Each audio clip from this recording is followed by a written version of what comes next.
네, 3월 10일 월요일 기도로 돕는 그 사랑 매일 묵상. 매주 월요일은 우리가 팀 켈러의 기도를 통해서 기도의 원리를 좀 배워보는 시간입니다.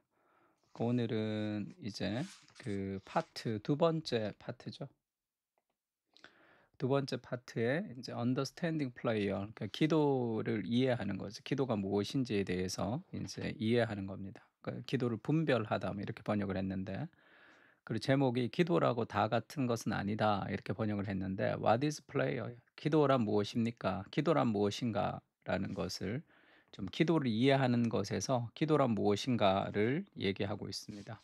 그러니까 팀 켈러의 책은 그냥 이 원서 그대로 번역을 하면 딱 이해하기가 좋은데, 이렇게 자꾸 이렇게 좀 꼬아서 좀 문학적으로 번역을 해서 훨씬 더 이해하기가 좀 어려워지기도 했습니다.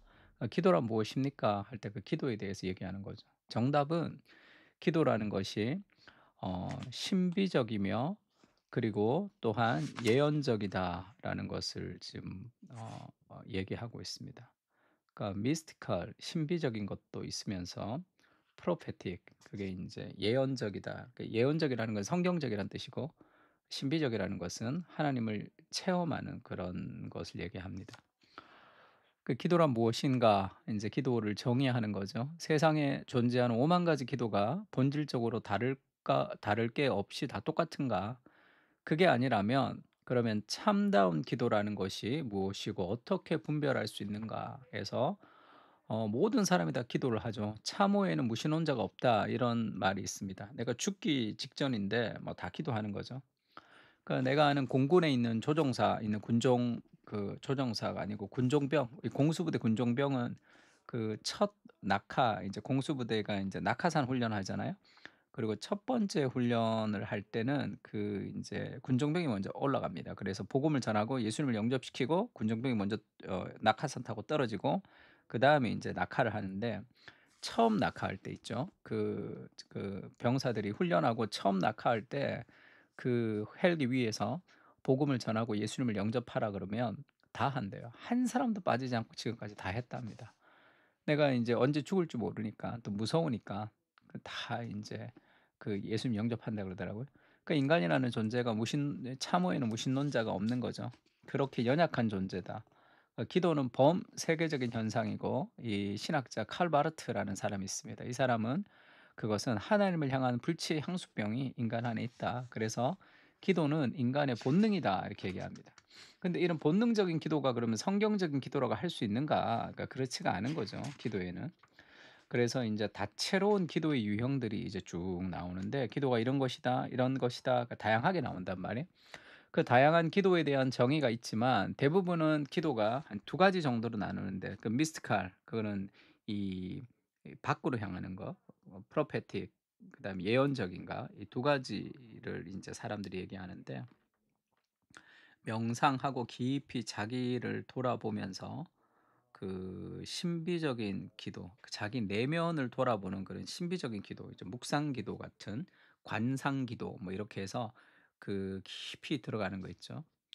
그 렉처 디비나 같이 성경을 읽으면서도 이렇게 자기 깊이 명상하면서 자기 깊은 곳으로 들어가는 합일에 도달하는 그런 신비적인 요소가 있는 반면, 밖으로 향하는 예언적인 기도도 있다. 뭐 그렇게 얘기해요.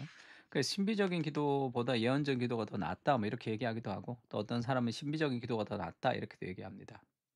그 신비적인 기도라는 것은 신과 기도하는 인간 사이의 격차를 좁혀 가지고, 그런 우리가 인제 그 신에게 접촉되는 그런 걸 의미하고, 그래서 결국 이 신비적인 기도를 추구하는 사람들이 추구하는 목표는 평안입니다. 내적 평안을 얘기하는 거죠.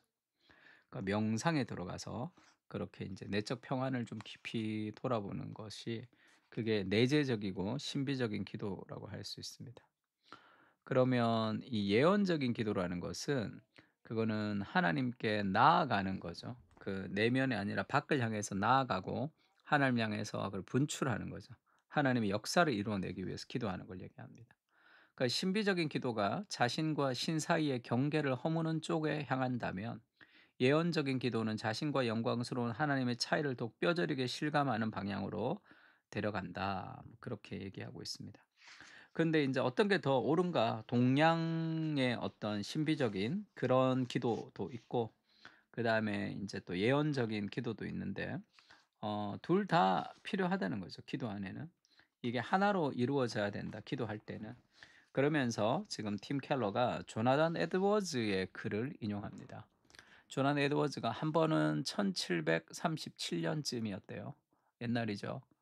하나님을 묵상하며 기도하다가 하나님과 인간의 중보이신 성자의 영광과 그분의 놀랍고도 위대하며 온전하고 순수하며 감미로운 은혜와 사랑, 순하고 온화한 겸손을 직접 목격하는 대단히 특별한 경험을 했다는 거예요.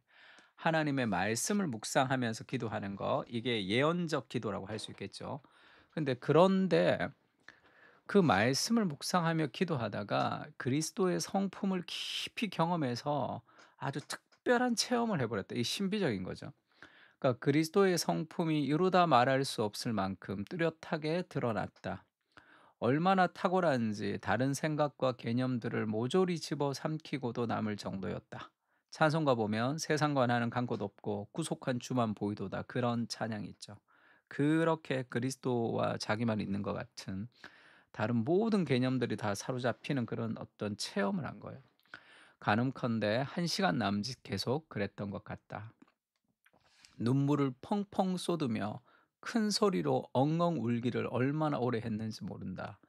비워지고 지워지고자 하는, 괴멸되고자 하는, 그리스도만으로 충만해지고자 하는, 거룩하고 순수한 사랑으로 그분을 사랑하고자 하는, 그분을 신뢰하며 의지하고자 하는 그런 열망을 느꼈다는 말 말고는 달리 표현할 길이 없다.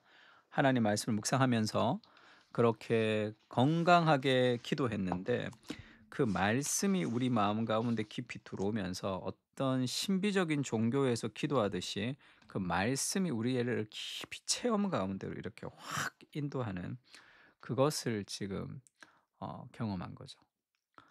이것이 정상적이다. 기도는 신비적이면서 동시에 예언적이다. 둘 중에 하나로만 치우치지 말라, 그렇게 얘기합니다. 기도는 신비적이며 동시에 더없이 예언적이다. 에드워즈는 자기 성찰을 거듭하는 방식으로 인격을 쏙 빼버린 존재의 밑바닥을 더듬고 있는 게 아니다. 성경에 기록된 하나님의 말씀을 깊이 묵상할 따름이다.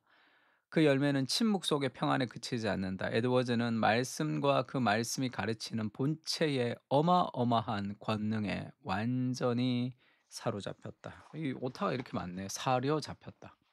말씀 이렇게 잘못 썼는데 지금 졸다가 지금 써 가지고 정신이 없는 것 같은데. 기도는 예언적이지만 신비적이죠. 그러니까 우리도 기도할 때 이런 것을 경험할 필요가 있습니다. 말씀을 들을 때, 예배를 드릴 때, 찬양을 할 때 말할 수 없는 영광스러운 그리스도의 은혜가 어느 날 이렇게 확 다가오는 거예요. 그 체험이 필요합니다. 주께서 말씀을 풀어 주실 때에 우리의 마음이 뜨겁지 아니하더냐 얘기할 만큼의 그 말씀의 뜨거움, 그 신비적 경험도 반드시 필요한 거죠, 우리 안에. 그냥 뭐 할렐루야 할렐루야 뭐 방언하다가 뭐 어떤 불 받고 하는 그런 개념이 아니라 말씀을 묵상하면서 하나님을 아는 지식이 더 깊어지면서 말할 수 없는 그리스도의 영광과 그 사랑에 깊이 침잠되는 그런 신비적 경험이 우리에게도 필요합니다. 기도할 때 그걸 사모하세요. 말씀을 볼 때, 큐티를 할 때 그런 어떤 경험이 없으면 그 말씀이 재미가 없잖아요. 우리가 말씀 읽고 기도하고 예배를 드리고 할 때 매 예배마다 하나님의 그런 인카운터 같은 우리를 좀 깊이 만나는 그런 신비적 체험도 좀 필요합니다. 그것이 말씀을 동반한 체험일 때는 그것이 건강한 거죠. 조나단 에드워즈처럼 그렇습니다. '하나님이 나를 사랑하시는구나. 나는 그리스도의 사람이구나.' 하는 그런 어떤 복음이 우리에게 주는 그 사랑이 아주 깊이 이렇게 경험될 때가 있죠. 그것을 우리가 기도해야 됩니다. 그 시편 119편 9 절에서 17 절인데 이것을 쭉 묵상하면서 내가 알고 있는 복음, 그리고 내가 지식적으로 내가 깨달았던 복음이 내 마음 깊숙한 곳에 그 조나단 에드워즈처럼 그런 말씀의 경험들을 우리로 할 수 있게 하나님 은혜를 부어 달라고 우리도 그렇게 기도하면 좋을 것 같습니다. 하나님, 기도는 예언적이며 또한 신비적입니다. 우리를 만나 주시고 하나님의 사랑으로 우리를 채워 주십시오.